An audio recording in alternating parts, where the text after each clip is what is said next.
Okay, great.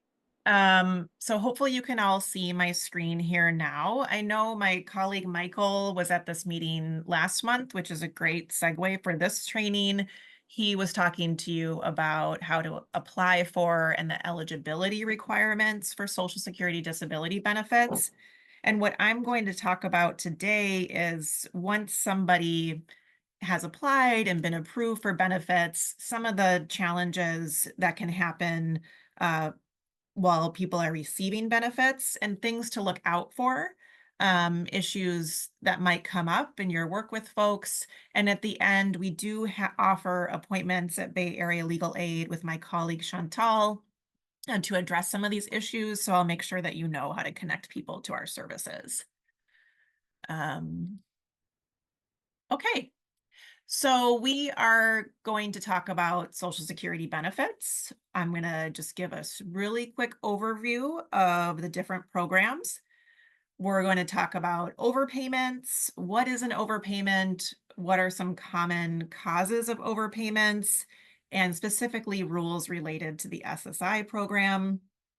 And then how to respond to an overpayment. What are some options if somebody receives a notice from Social Security that says they were overpaid?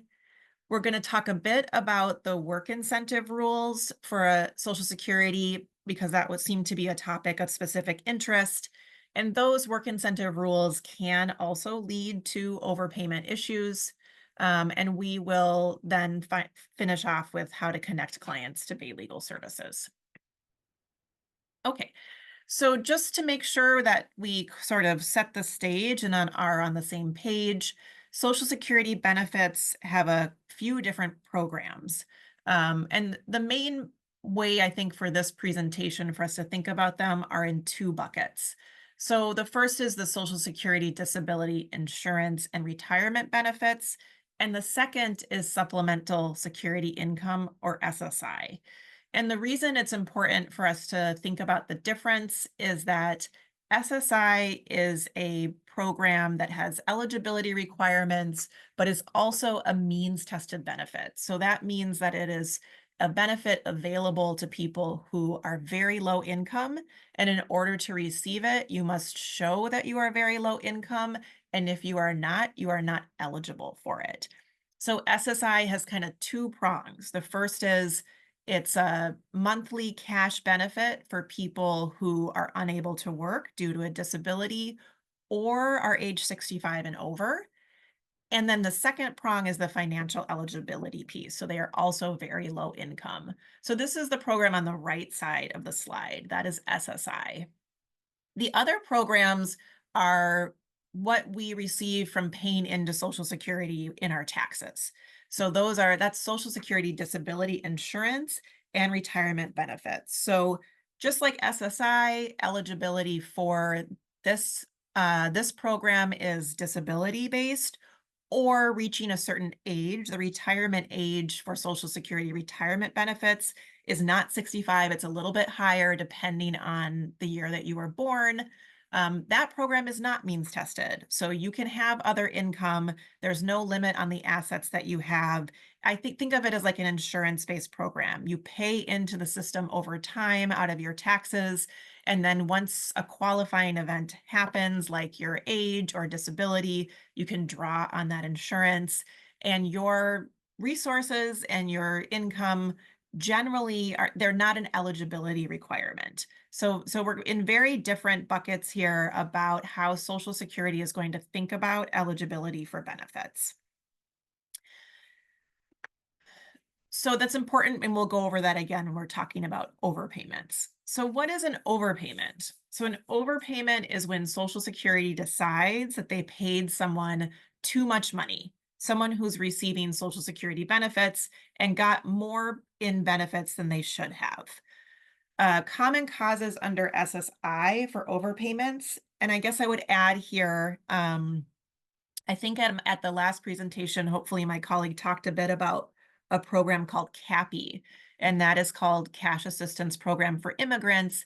It is very much like SSI. It has similar requirements related to disability and age, as well as being low income. but it is a state program for immigrants whose immigration status does not qualify them for SSI. So when I talk about the rules for SSI, they mirror the rules for CAPI and vice versa. And so you could assume that anything I explain about SSI will also apply to CAPI. So common causes for overpayments in the SSI program are somebody's income goes up. It's either earned income, like from working, or unearned income. So receiving money from some other source. That might be maybe they got a settlement from a lawsuit. Maybe they received a gift or are receiving, like a monthly gift from a family member. That would be considered income under the SSI rules. And we'll talk about how income impacts SSI in the next couple of slides. And so if somebody receives income, that may cause an overpayment for SSI. Other common causes are that someone's assets are over the asset limit, and we'll talk more specifically about how that impacts eligibility in the next couple slides.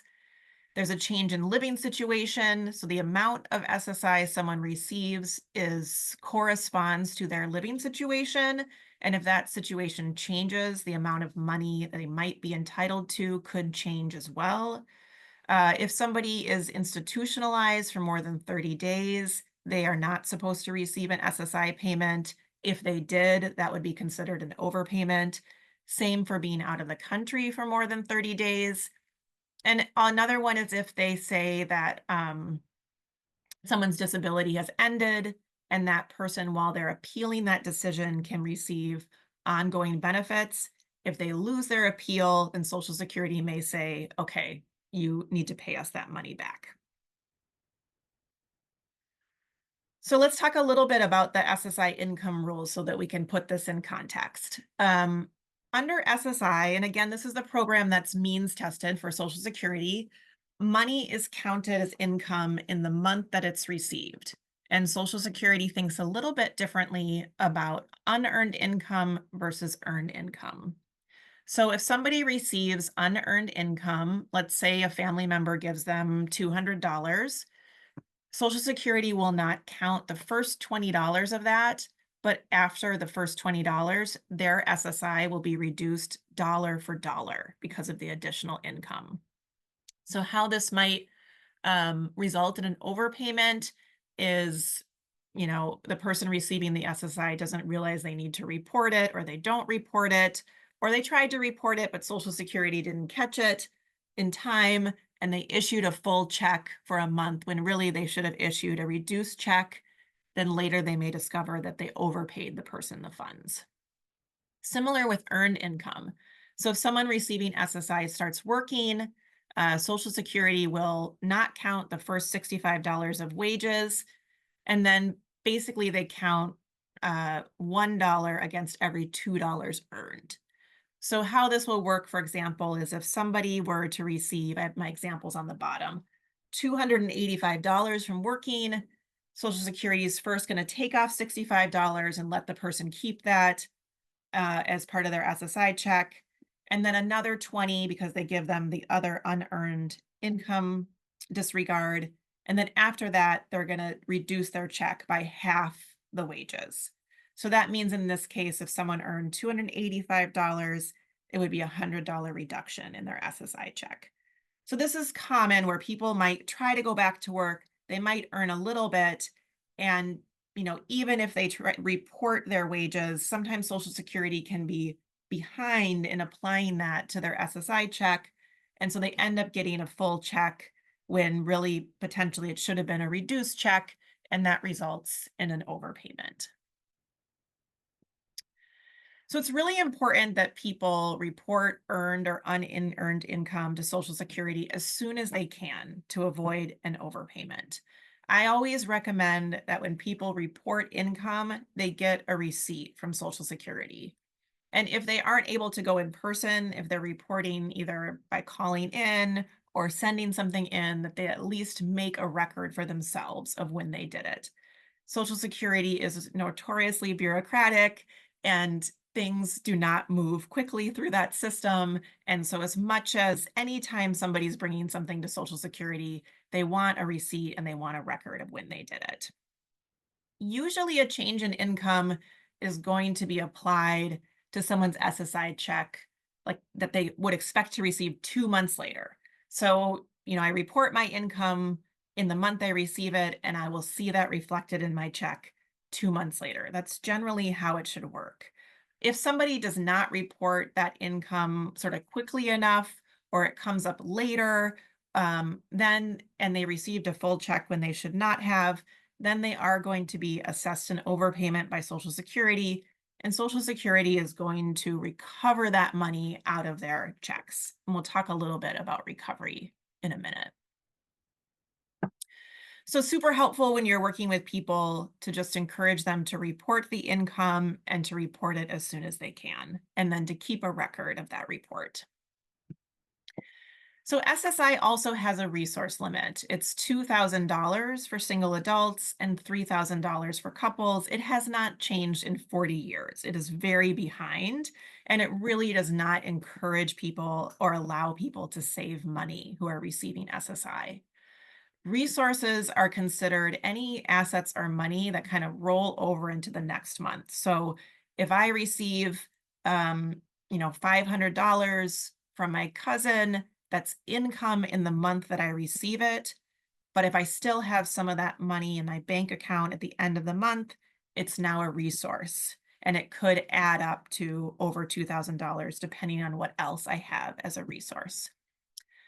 Resources are not just money in a bank account, they're also certain items, but some things are excluded as a resource. So a person's principal place of residence is not counted as an asset or resource.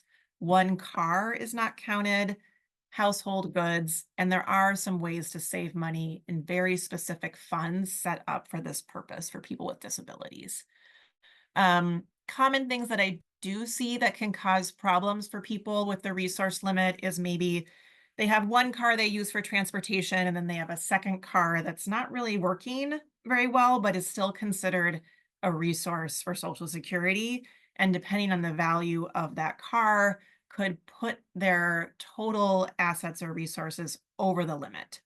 If somebody has resources over that $2,000 limit, then they are not eligible for anything under SSI. So it would be a check in the amount of zero, and they will not be eligible again until they can prove to Social Security that their resources have gone down. Other common problems I see are people, they have like a joint bank account with a child, and the child is really the one who's helping with their money and their funds, but they might be like putting their funds together. And so that can be a challenge. Social Security might consider all of that money to be the person receiving SSI's money. Another common thing we see with some of our immigrant clients is like a property in another country that, they are not able to access or use, but Social Security, under some circumstances, will count the value of that property towards the resource limit. There are all rules under Social Security and exceptions related to these resources, and we do a lot of our work when we're advocating for clients around these resource limits in arguing that Social Security should apply one exception or another, or gathering the proof that we need to show that these things are not really a resource. So we just talked about SSI and common reasons for overpayments in SSI because there are such strict rules around income and resources. The other kind of Social Security that we talked about, is not means tested. There's not income or asset limits, but you can also incur an overpayment in that program too. And common reasons are, again, Social Security has decided your disability ended. You can appeal that decision and receive ongoing benefits. If you lose your appeal, Social Security will say you owe us that money. Also, people who are receiving SSDI, Social Security Disability Insurance, if they had workers' comp prior or during that time period, or state disability insurance, they basically can't collect. It will impact the amount of money they can get from SSDI.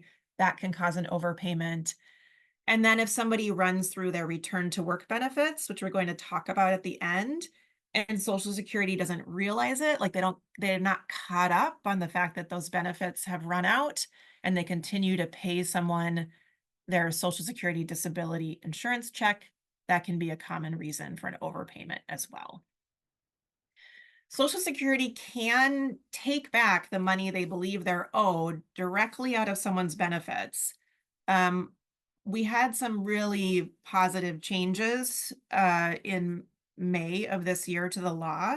So it used to be that Social Security could only take at most 10% of someone's SSI check, but they could take all of a person's SSDI check. And this was causing significant hardship for people.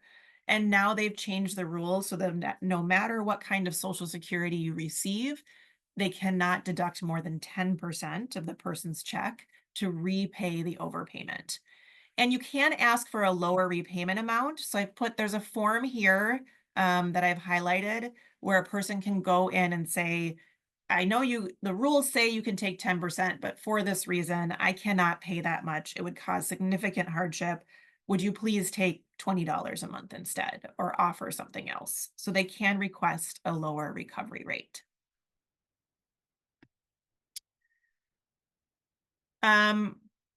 Just want to talk a little bit about, this is a place where I also think it's helpful for folks who are working with clients to know about the overpayment process. So if somebody came to you, the first thing that would happen is they're going to get a letter from Social Security that says, we overpaid you money and here's how much. Sometimes these letters don't make any sense, really, and there's very little explanation, but that is the first step. And so you may see somebody that comes to you with one of these letters.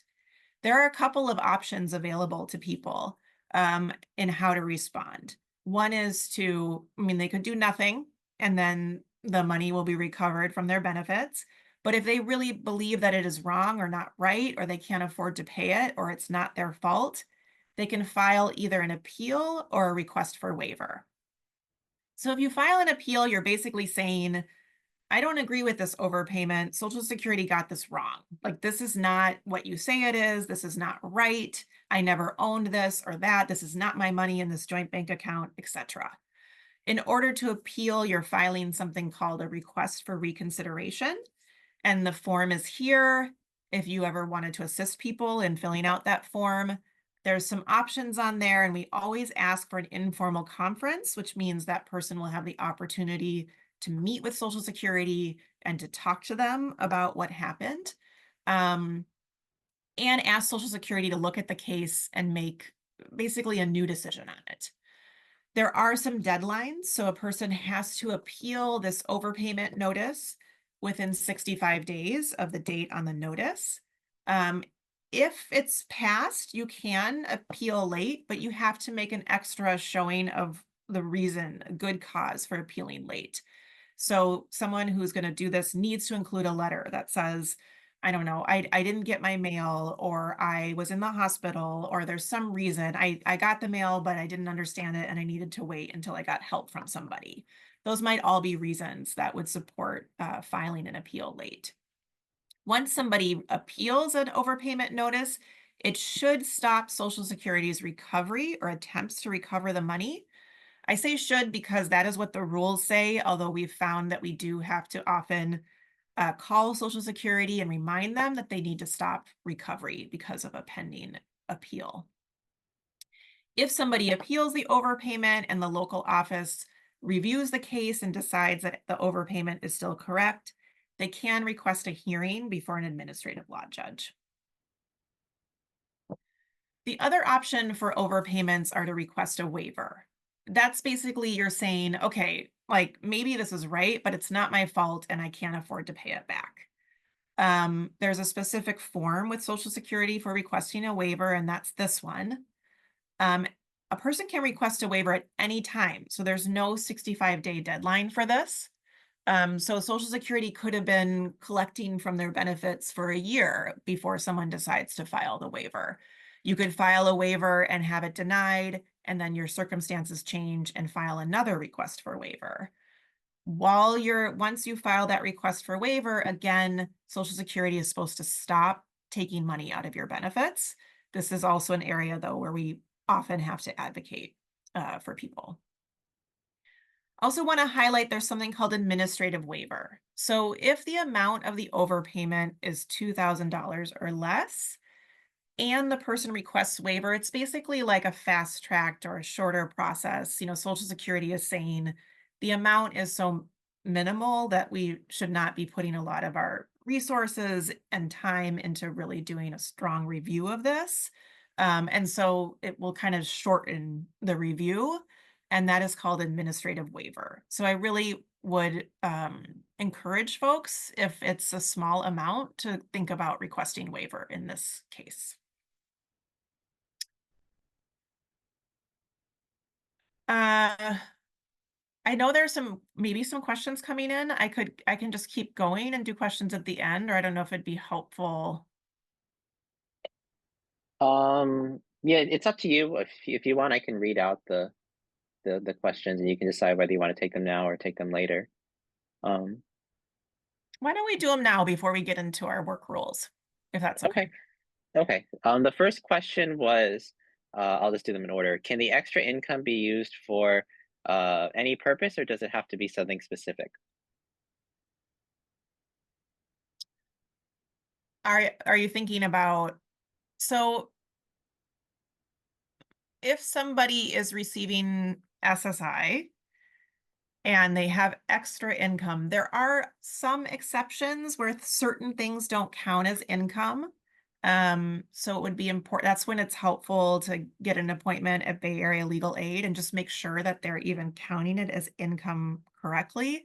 But if it is something they can count as income, then the use, whatever you're using that for, doesn't necessarily make a difference. Hopefully, I'm answering your question. Zora, did you want to add anything for that? Or Yes, thank you so much for your response.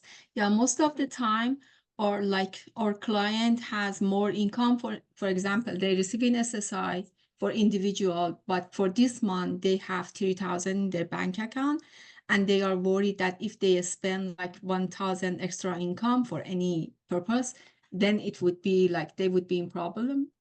So I just want to know, do they have to go and pay their credit card or something specific, or is okay, go to shopping and just spend 1,000 extra money? Oh, interesting. Okay, I understand what you're. So if somebody has resources over the limit, and let's say Social Security has, so before that, like if it's not the end of the month and they just realize, oh, I've got all this money accumulated, you can spend it on, Social Security is not going to look at what you spend it on. But once it becomes a resource, so once that money is in your bank account, when the month rolls over, then and they consider you to be not eligible because your resources exceed the limit, then you will have to prove to them how you spent the money down. Basically, from their perspective, they're making sure that somebody didn't just like take $1,000 of their bank account and put it under their mattress, right? So that we do have advised people generally to, you can like we think about this a lot, for example, in some of our housing cases where people get big settlements for move out or something. Some things you could spend it on are prepay your rent. uh if you don't have a car, you could purchase a car. You could prepay auto insurance, you could buy furniture. Mainly it's easier to purchase something more significant and keep those receipts than like keeping receipts for all the small things. But it is true, once you're in that position where Social Security has uh, stated that you have assets over the resource limit, you are then in a reverse position where you have to prove to them that you no longer have those resources. And so you do need to keep receipts for what you spend. Um, and then go back to Social Security and say, okay, look, now I no longer have those resources. Okay, great, thank you so much. Even if they pay their credit card, it would be okay. It should be okay, yes. Okay, thank you so much. okay, thank you. The next question actually came from me, and it was in response to your comment about the how the overpayment letters often don't make any sense. So I guess I was just wondering, is there any kind of particular language or things to look for in the letters? Like, if someone calls our office and comes with these, like, is there certain information that we should look for? Usually, I try to find language that indicates, why they believe an overpayment was made. But if there's anything kind of specific to decipher from your experience. Yeah, on the top left side, the first thing it should tell, it always says the kind of Social Security a person receives, which can be really helpful. And then it should say notice of overpayment. So that's like two helpful things. And then as far as the content of the letter, I mean, Social Security does have the burden of demonstrating what the overpayment is and how much. And sometimes we can prevail in these cases because they have not met that burden, right? So there might be no information. It might just say we overpaid you this much money, and starting this month, we're going to recover from your check. Really, I think at that point, it's talking to, if they have no idea what it's from, then just filing an appeal. And then at that point, it should stop them from recovering the overpayment and give the person an opportunity to talk to somebody at the local office who's reviewing their case about, like, this doesn't make any sense. What's the basis? Because sometimes we spend a lot of time trying to figure out the basis, and we may, but in the back of our minds, that timeline to appeal is running. So sometimes it can be easiest just to file the appeal request, or you can file an appeal and a waiver at the same time. I think you just have to be a little careful when you're talking about the waiver request. We usually call it an alleged overpayment, so that it's not as if you're admitting that that overpayment is correct. Thanks. That's actually quite validating, because sometimes, yeah, we have seen letters that they don't actually list a reason, and I guess we gave the office too much faith in what they issued. Okay. I don't see any other questions in the Okay. chat so far, so you can proceed. Great, thank you. Okay, so just briefly about continuing disability review. This is something that Chantal also helps people with in our office. So if someone's receiving SSI or SSDI, and the reason was they were found disabled and unable to work, Social Security generally is going to review their disability about every 3 to 5 years. It depends on the reason they were awarded the benefits, but they will review disability. What they do is they start by sending out some forms. It is really important that people respond to those forms. At this stage, if somebody doesn't respond, Social Security will use that as a reason to stop benefits. But if they did find that somebody has medically improved as the standard they use, then they will send a letter saying you're no longer disabled and you're no longer eligible for these benefits. That is something that a person can appeal, and probably should. And while their appeal is pending, they can continue to receive benefits. This is called statutory benefits continuation, and it has to be requested within 10 days of that initial denial notice. Again, we have good cause rules around all of these deadlines. So if a person misses the 10 days, they would need to add an additional letter or something with their request to say why it's late. So while somebody is waiting for their appeal, which can take months, they can continue to receive benefits. But as I was saying, if the Social Security Administration were to come back, or a judge, and say, nope, you're improved, you're no longer disabled, Social Security can say that was an overpayment. And in that case, that person should be able to request a waiver. They need to affirmatively do this, but they can say, hey, I pursued my appeal in good faith, and for that reason, you should waive this overpayment. And we do assist with those kinds of issues in our office. Okay, I'm going to switch gears a little bit and talk about the return to work rules for Social Security disability insurance. I think it's just really helpful to know how these rules work. And it sounds like some of you maybe are working with people who are returning to work. And not just because of risk of overpayment, but generally just to know what these rules are. So just as a reminder, we're in that kind of Social Security that someone receives because they paid into the system and they found themselves in a place where they could no longer work due to a disability. And so they're drawing on that insurance. So it's not SSI, it's SSDI. And it can be kind of challenging to know sometimes what someone is receiving. Most people will just talk about Social Security, but so sometimes we have to do a little bit of digging just to figure out, are we in SSI rules or SSDI rules? But SSDI has like a set of rules that are intended to help people kind of ease into work without losing their benefits right away. And on the one hand, these are really wonderful rules that help people try out working, but there is sort of a cliff that people can, unbeknownst to them, fall off of where they're no longer eligible for benefits. And that's where I see our clients really being caught off guard, and what I always like to make sure that people who are working with folks know about. So there are 3 stages to these return to work rules. The first is something called the trial work period. The second is the extended period of eligibility. And the third is expedited reinstatement. And I linked here a resource from Social Security called the Red Book, which is a really great resource that explains these rules in more depth. But basically how it works is first is the trial work period.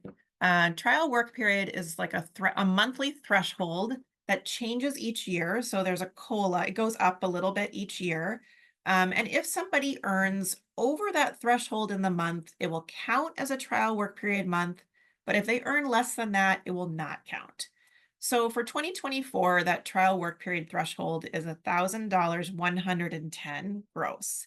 So if somebody earns less than that, $900 a month, $800 a month, $300 a month, it is not going to trigger the clock that basically starts for trial work period. And they could just do that and receive SSDI kind of ongoing. At some point, there will be a continuing disability review and their ability to work part-time is going to come up, but it is not going to trigger this sort of clock that starts ticking, like earning over the trial work period amount will. So this is phase 1, as I said, and phase 1 basically is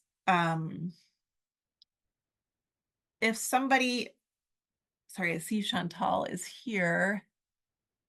I don't know if I can admit her or not. Can I try? I'll try. So phase 1 is basically if you have earnings over that trial work period threshold for 9 months out of 60 months, so 5 years, then you're going to proceed to the second stage of these return to work rules. So one example of this is like, that a really good example I've heard is like an SSDI recipient that every December has a job as Santa. So that person could receive, $5,000 every December, way over the trial work period. It would be an amount of money that would count towards the trial work period. But because they're never going to earn that for 9 months out of 5 years, because they only do this once a year, it's not going to trigger the second stage. However, if somebody worked for 6 months last year and 3 months this year and 1 month next year, it will, because they've worked now over that threshold amount, earned more than that threshold amount out of 5 years. And if that happens, if they exhaust their trial work period, then they move into what's called extended period of eligibility. So that lasts for 3 years. So as soon as you exhaust those 9 months out of 60 of the trial work period, then the extended period of eligibility begins. And during that extended period of eligibility, if somebody earns over what Social Security calls the substantial gainful activity amount, which also changes every year, but this year is 1,550. If they earn over that, they're not eligible for a check that month. If they earn under that, they're eligible for their check. So it's sort of this like potentially kind of like off on for 3 years. Once that 3 years is up, the next month they earn over that substantial gainful activity a month, their benefits, they're no longer eligible. And this can happen like years in the future. I've seen this happen. I have an example on the next slide, but it's really important that people know the timeline for these rules and where they are in the process. And this is also a place, as you can imagine, like this reporting to Social Security of wages back and forth. This is a place where people end up often being assessed an overpayment. Oh, your wages were more than SGA. We should not have sent you a check for that, but we did. We need to recover that, and it can get very complicated.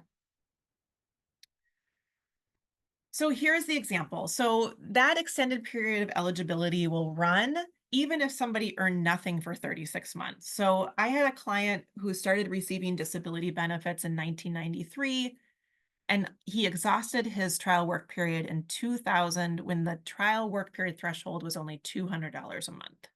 So unbeknownst to him, he'd done his 9 months out of 60 months, and immediately that extended period of eligibility started running for 3 years. In those 3 years, he didn't work at all. Many, many years later, he got a job through a vocational program, and the first month he earned over substantial gainful activity, his benefits were cut off. So it is important that people who receive SSDI and are going back to work do some planning and really know these rules, and that we counsel them on these rules so that they're not caught off guard by this, because there is kind of this cliff that if you're not aware of it and you're not thinking about your wages, can happen. Let's say I went back to work, I earned pretty good money, I exhausted my trial work period and then the extended period of eligibility, and I've been working, but now the disability I had before has flared up and I find myself in a situation again where I can't work. There's something called expedited reinstatement in those situations where someone who lost their benefits because of wages and these return to work rules being exhausted can reapply within 5 years, and it fast tracks the application. So they should have their application move through the process quicker in order to be found eligible again. And I'm going to stop there. I know it's a lot of kind of wonky information. I tried to include some links here, and hopefully we can share the slides with this group afterwards, but I'm wondering if there are any questions about these return to work rules or other overpayment issues.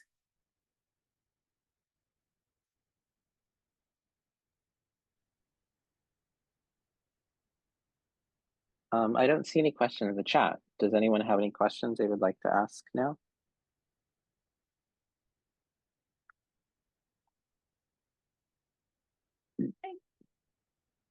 Okay, I think you're okay to keep going. great. And I think Chantal, were you able to join us? Yes, I'm sorry. This is having problem, to join earlier. So, yeah. So glad you're here. Do you want to, this is just where we were talking about how to make an appointment and what you do. Do you want to just take a minute to introduce yourself and explain how people can connect with you? Sure. Yeah, my name is Chantal, and it's nice to meet you all. And I've been an advocate at Bay Area Legal Aid for over 20 years. I help clients with public benefits cases, including SSI and SSDI overpayments and suspensions. That's related to resources and continuing disability reviews. I also help clients with CalFresh and CalWorks overpayments or terminations. I speak Mandarin, Cantonese, and Vietnamese. People should be able to make an appointment with us through our legal advice line. And if the line is busy, they can leave a message and someone from our legal advice line will get back to them. Or if the legal advice lines can't get back to them at that day, they will call, we will call them back. The legal advice line will call them back at the next day. So on the next day, so although that our legal advice line offers a variety of languages options, but if people are still having problem like they're unable to reach our legal advice line due to a language barrier, they can call us at our San Francisco office's front desk, and the phone number we have it in there is a 415-982-1300 to schedule an appointment. Thank you. Yeah. And that's it. Any